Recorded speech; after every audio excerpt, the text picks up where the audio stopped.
Assalamualaikum warahmatullahi wabarakatuh.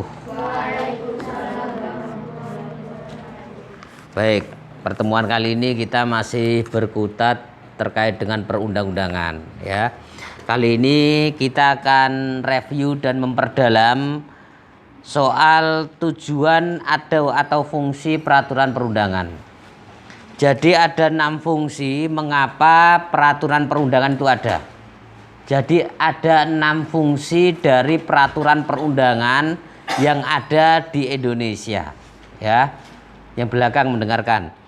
Yang pertama, peraturan perundangan berfungsi sebagai norma hukum. Ya, peraturan perundangan berfungsi sebagai norma hukum. Norma hukum itu sifatnya ya mengikat dan memaksa. Tentu saja ada sebab akibat ketika kita menjalankan atau tidak menjalankan norma hukum. Ada konsekuensi yang harus ditanggung. Misalkan ketika kita melaksanakan norma hukum, maka konsekuensi logis terhadap kita adalah rasa tentram, taat aturan. Sebaliknya ketika kita tidak menjalankan norma hukum itu, maka kita akan mendapatkan sanksi. Bisa sanksi administrasi, bisa teguran, atau bahkan bisa hukuman penjara. Itu ya. Itu fungsi, dengarkan, fungsi dari peraturan perundangan sebagai norma hukum. Kemudian fungsi yang kedua adalah menentukan aturan-aturan yang menjadi pedoman dalam menjalankan hubungan antar masyarakat.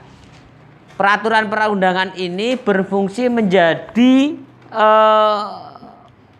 atau berfungsi untuk menentukan aturan-aturan. Aturan apa yang harus dijalankan sebagai dasar hubungan antar masyarakat. Ini fungsi dari peraturan perundangan. Ini penting.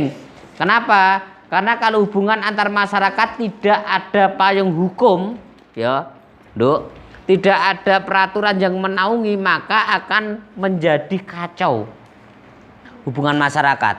Contoh sederhana, misalkan kalau nggak ada peraturan perundangan, wong utang, kemudian hutang ke temannya atau hutang ke tetangganya, ya, hutang dengan jumlah besar, kemudian tidak membayar, tidak ada payung hukumnya, akan repot. Tapi kalau ada hukumnya bisa, namanya gugatan perdata, ya, utang piutang bisa, ya. Begitu pula dengan begini, kalau nggak ada peraturan perundangan yang mengatur hubungan antar masyarakat, gelo sithik jambak rambutnya tonggone, ya repot. Tapi kalau ada peraturan perundangan, kita nggak boleh sembarangan.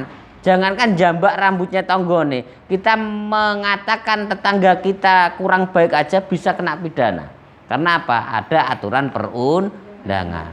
Apalagi kalau melalui media sosial, ya, ada aturan terkait dengan hubungan masyarakat, hubungan antar masyarakat.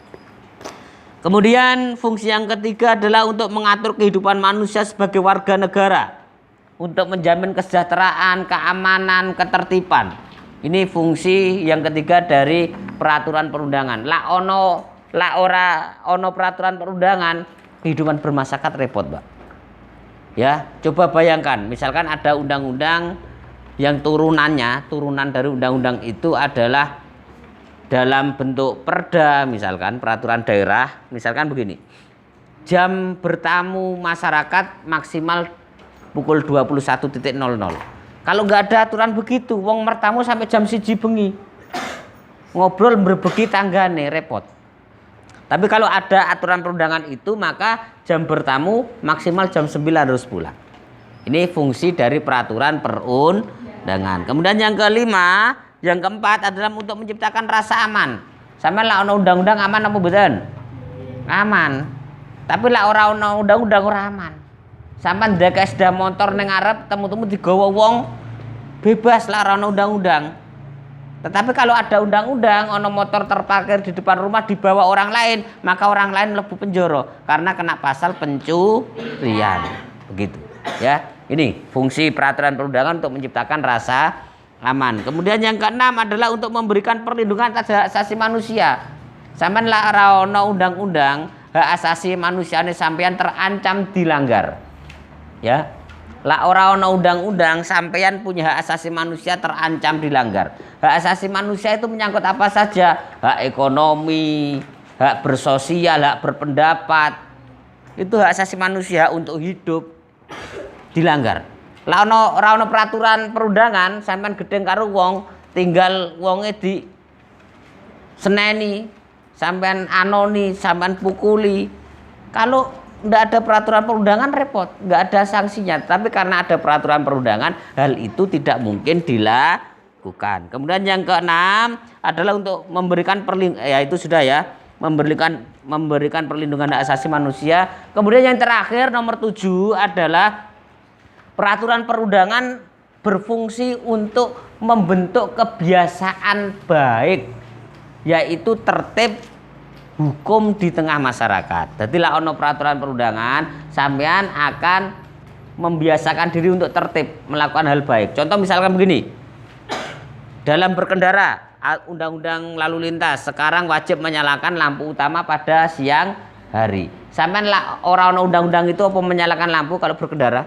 Kan tidak mungkin, karena ada undang-undang itu, maka sampean gelem ora gelem kalau berkendara pada siang hari tetap menyalakan lampu utama, ya, agar tidak kena pasal pelanggaran. Padahal itu kebiasaan baik. Tujuannya apa? Kalau sampean berkendara jauh lampu menyala, itu akan membuat pengendara lain lebih waspada.